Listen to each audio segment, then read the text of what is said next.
Move the dial. Move the dial. Move the dial. Move the dial.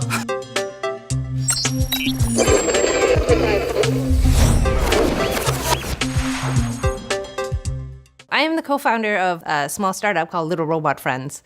We make connected toys and apps for teaching kids about the wonderful world of code and electronics.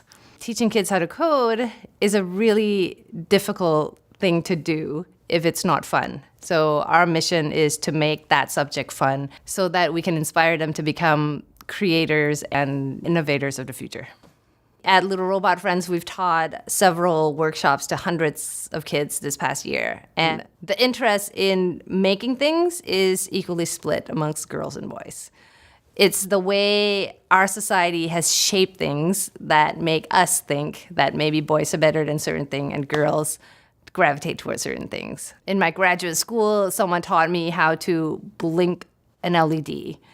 And even though I had been a programmer for, years before that, I had never done anything with electronics and hardware. And when somebody showed me how to do that, and I understood that I can actually do something that is outside of a computer or a screen, it changes all of my thinking and my idea of how to be creative and what I could do with the world.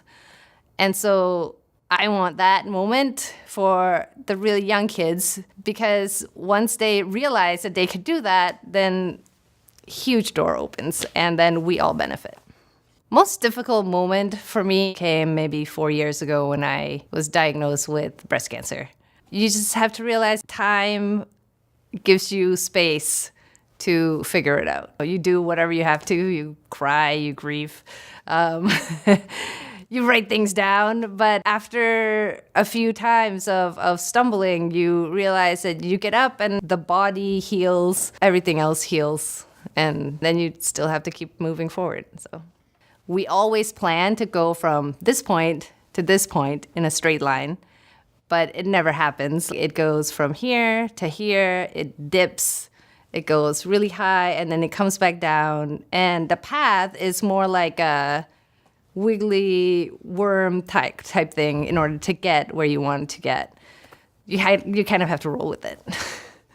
My single most profound move the dial moment happened in my late 20s when a mentor of mine who has since passed away named Andy Cameron, he put me in charge to curate an art show in Seoul, Korea, the country that I was working with him in Italy at the time. We both had never been to Seoul, but he was like, "Anne, you can put this thing together and, organize it." That moment, he put a huge responsibility on my shoulder, and I was able to carry it through, and I felt like I had come out of a shell and became an adult. And those are the times where dials move, and then you become this new person.